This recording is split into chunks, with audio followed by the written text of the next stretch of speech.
Tervist, hea Eksperteetris saate jälgija. Täna jälle uus saade ja uued teemad. Külas on Kadri Täht. Tere, Kadri. Tallinna Ülikooli töö- ja haridussotsioloogia kaasprofessor on sinu õige ametinimetus. On õige. Ja Luule Sakkeus. Tere, Luule. Tere. Tallinna Ülikooli demograafia professor.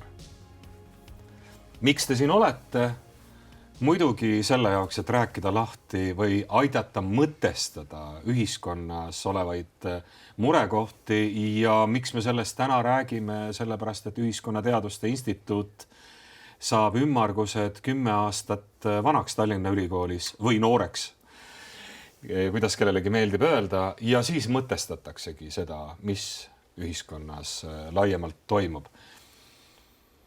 Mina olen pannud siia endale kirja ühe niisuguse küsimuse, mis mind kui meest on pannud mõtlema. Et miks on nii? Me juba teame seda, uuringutest on see välja tulnud, et naised elavad vanaduspõlves õnnelikumana üksinda versus need, kes elavad paarina, ja mehed tuleb välja paarina, elavad märksa õnnelikumana ja pikemalt ja tervemana kui üksinda. Aitate seda mõtestada, et miks see nii võib olla? Ilmselt on selle taga väga pikaajaliselt naiste poole kaldu olnud hooletöö, mis läbi kogu eluea on põhiliselt olnud naiste kanda.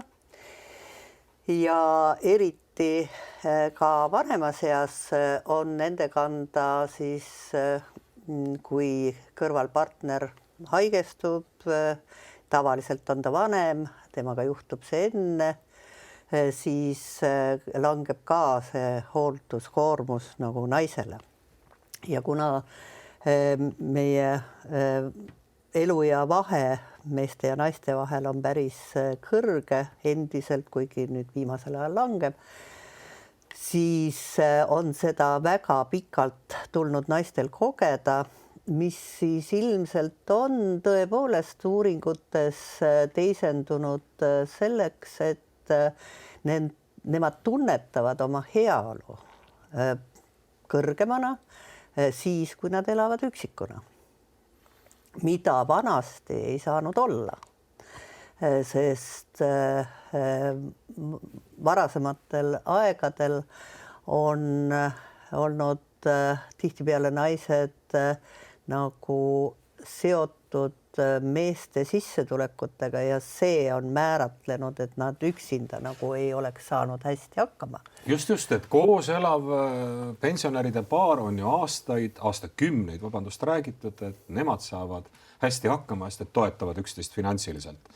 Ühest pensionist lihtsalt ära ei ela. Nüüd on nõnda, et Kadi, et kas mul on õigus, et see palgalõhe jõuab või on juba jõudnud?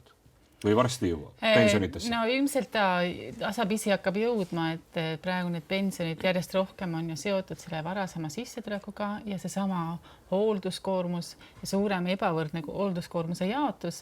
See on üks selgitus ka sellele tegelikult sellele palgalõhele, et naised kujundavad oma töökarjääre vastavalt perekonna vajadusele palju rohkem kohandavad kui mehed, mille selle tulemusena siis see hakkab mõjutama ka nende palka ja tööturupositsioon üldse, sest naisi nähakse peamise hooldajana, et näiteks laste sündimine mehi ja naisi mõjutab nagu tööturu perspektiivist täiesti erinevalt. Tööandja vaates on nad nagu täiesti erinevad inimesed, kuigi sündmus, mis neid on sama, see, et nad saavad lapse ja see kõik kandub edasi. Tööturult ollakse kauem väljas, naised on sagedamini väljas või neil on raskem sinna tagasi sisse saada või jõuda kõrgemale positsioonile, mis siis väljendub madalamates sissetulekutes, mis siis tänane palgalõhe on hilisem pensionilõhe. Kuid ühte tuleb siiski siia juurde nentida, et Eestis pensionilõhe on ikkagi Euroopa üks kõige väiksemaid. Ja see on tänu nutikale lahendusele, kuidas me pensioneid kavandasime algselt. Jah, igaks juhuks selle võib isegi lahti rääkida, võib-olla see oli lühidalt, et mis see siis on see, millega me oleme suutnud stabiliseerida seda vähemalt. See, et tegelikult väga pikka aega oli kuni 2000. aastani oli arvestuse aluseks meie tööaastad. Ja tööaastad on kellel suuremad vähemad, aga tööaasta võrdus ühe siis pensioni osakuga või aastaga. Alles pärast seda on siis hakanud pensionite puhul tekkima see arvestus, et meil on osaliselt siis arvestatud seda palgaga seotud pensioni aastaid, mis juhul, kui sa oled teeninud keskmisest madalamat palka, kahjuks teisendub, eks ole, väiksemateks pensioniaastateks. Õnneks ka seal pandi nüüd pidurit, see hakkab kasvama Eestis ja juba on kasvanud. Just see palgalõhe, seetõttu pensionilõhe, ja aga ta on endiselt Euroopa madalaim, aga ta kasvab siiski veel, kuni siis loodetavasti see uus muutus nüüd ka tasandab natukene seda palgast tulenevat, palgavahest, palgalõhest tulenevat pensionilõhet edaspidi. Et kellel on rohkem võimalik kasutada eelnevaid tööaastaid, on võidumehed ja kellel siis neid tuleb edaspidi vähem, siis nendel ja nad ei teeninud keskmist Eesti palka, siis nendel on natukene raskusi. Kadi, kui nüüd üks niisugune hea empaatiline mees tahaks aru saada, mis asi see on, see keeruline sõna hoolduskoormus, eks ole, see ei ole see, et sa pead kedagi hooldama, et keegi on voodihaige, kedagi hooldad. Kuigi ka see võib olla hoolduskoormus. Et mis on selline tavapärane hoolduskoormus, mis siis naistel on suurem, kus võib-olla mees võiks võtta tüki ja aidata enda poolt kaasa seda hoolduskoormust vähendada? No kui me vaatame näiteks seda sama ajakasutust, siis me näeme, et naised kulutavad rohkem oma päevasest ajast näiteks majapidamistöödele, laste eest hoolitsemisele, lastega tegelemisele. Need on kõik, mis on hoolduskoormuse sees. Lisaks naised on sageli need, kes võtavad enda peale ka igasugused suhete hoidmised väljaspool peret, kui on nagu pereliikmed, kes võib-olla ei ela selles leibkonnas, hoolitsevad ka nende eest. Nagu me ütlesime, need erisused või erinemused on üle elukaare tegelikult, et kui sa oled oma lapsed üles kasvatanud, sinna pannud aja, siis lastega ilmselt ka tegelevad rohkem vanaemad kui vanaisad, et nad aitavad juba rohkem. Et see on niisugune pidev üle elukaare erisus, et ta lastega ta võib-olla võimendub rohkem ja seda on ka näha, et tegelikult muutused, mis on meil ajakasutuses toimunud, tegelikult on läinud natuke võrdsemaks tasapisi. Ehk et nooremad sihtrühmad juba arvestavad rohkem. Aga selle arvelt peamiselt naised teevad natuke vähem majapidamistöödes, et ilmselt need uued tehnoloogilised võimalused kõik võimaldavad natuke vähem sinna aega panna. Et ei saaks öelda, et mehed teevad nii palju rohkem. Aga kus mehed nagu järjest rohkem teevad nii Eestis kui ka muude maade andmed näitavad, on just see laste kasvatus ja laste eest hoolitsemises osalemine. Ja see on trend ja ilmselt on see seotud ka väga palju nende samade poliitikatega, et on järjest rohkem jõulisemalt püütud isasid tuua juba sünnist peale lapse kasvatamises osalema, et nad võtaksid selle aja, jääksid selle lapsega koju ja uuringud näitavad, et mida tugevam on meeste osalus intensiivsem alguses, seda tugevam ka nende side nende lastega ja need suhted, nii et see hakkab kohe algusest peale. Et ei ole võimalik nagu raskem hiljem parandada neid, et ma hiljem tulen, et algusest peale tuleb ikkagi osaleda ja samamoodi majapidamistöödes samamoodi, et see ei ole nagu, et üks aitab teist, vaid igalühel on oma osa, mida ta peab tegema. Aga võib-olla jah, siin juures just kui me räägime üle elukaare, siis oluliseks muutub ja naistele koormavamaks just see siis vanemas eas tuleb hoolduskoormus, mis on jah seotud ühelt poolt laste hoidmisega, ka seda siiski koos vanaisadega tihtipeale, aga kui tuleb just nimelt siis vajadus hoolitseda pere või leibkonna liikmete või ka väljaspool leibkonna olevate liikmete eest ning lisaks seda hooletööd, nagu me teda nimetame, tõstab ka see, et meil on väga vähe alternatiive. Meil tegelikult me räägime, et me püüame siin ühiskonnas kogu aeg seda hoolduskoormust vähendada. Me teame, et enne reformi, mis nüüd selles reformi puhul tehti, oli inimeste omaosalus hooldusasutustes 79%.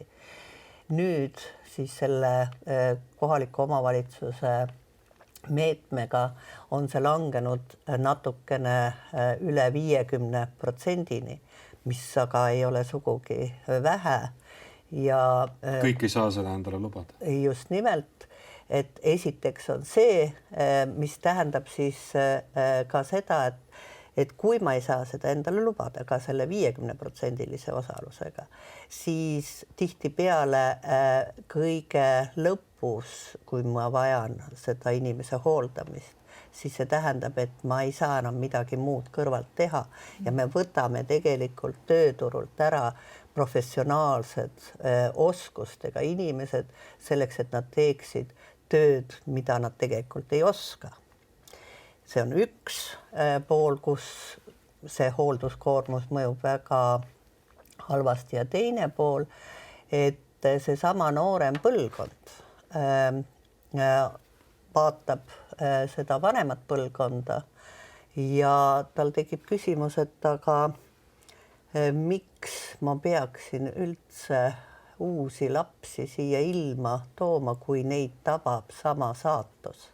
Jah, vaat see on väga huvitav mõte, et just seda nähes sellist mustrit oma vanavanemate pealt võib tekkida võib-olla siis eeskätt noortel naistel küsimus, et kas ma peaksin, et Kadi, kas see on nii, et kas seda kuskilt tuleb välja, et sellist mõningased hirmud on? Võimalik selgituseks, et tegelikult need elu või partneri valikud on oluline, näiteks ikkagi ju et tuntakse, et võrdväärne partner on ja et on näiteks see hariduse teema. Eestis on naiste haridustase on olnud ikka ju juba pikalt palju kõrgem, et ongi raske leida endale võrdväärset partnerit. Väga keeruline või ei ole valikut siis, eks ole nii palju.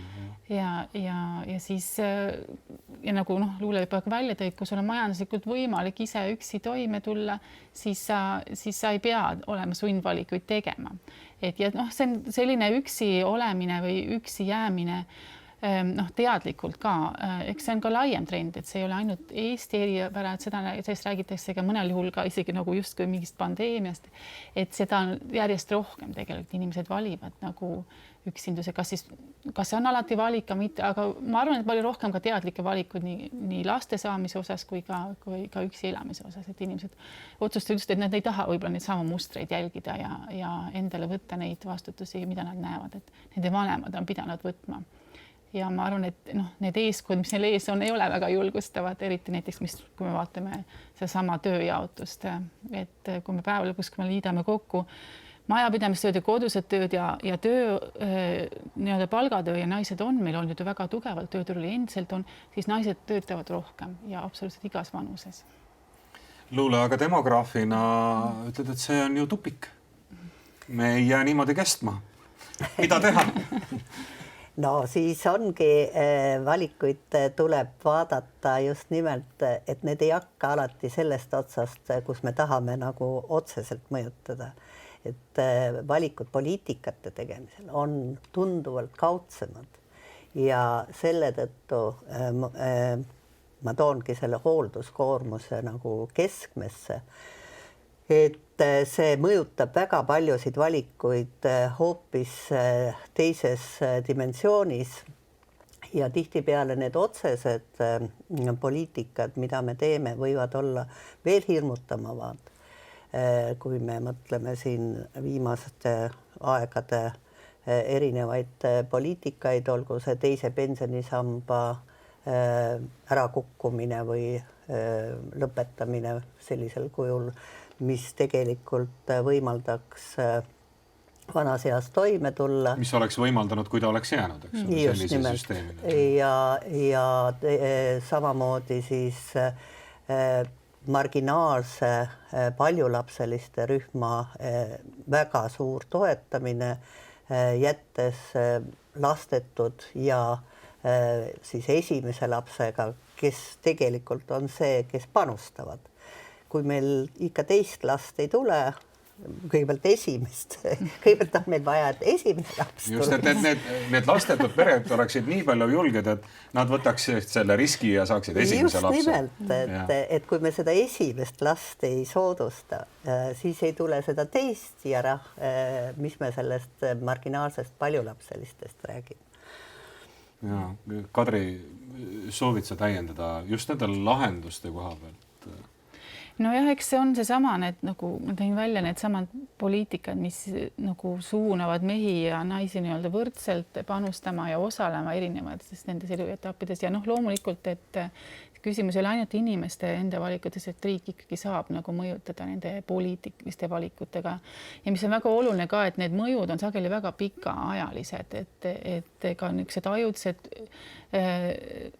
kriisihetked niimoodi tegelikult need võivad kesta väga pikalt ja nagu ma ütlengi, et paljud inimesed ei mõtle, et kui nad teevad täna valikuid, kas olla lapsega pikalt kojus minna tööturule, siis hiljem on see täpselt, annab see kõik tunde nendes hilisemates sissetulekutes, tööturu võimalustes, et tuleb olla nagu väga teadlik tõepoolest, et me teeme niisugused reforme nagu sama pensionireform, et sellel hetkel tundub see nagu kiire ja hea lahendus, aga sellel on väga pikk mõju.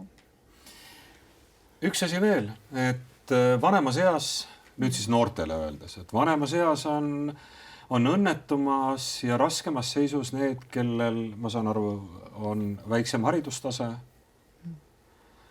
ja neil on ka kehvem tervis ja neil on ka üks niisugune termin tuleb mängu nagu digilõhe, ehk et nad ei ole ka digitaalselt pädevad, mis ka hoiab neid võib-olla eemal paremast tervishoiuteenusest, aga ka paremast sissetulekust, et see on ka midagi, millega me peame tegelema, aga ka vanemaealistega juba.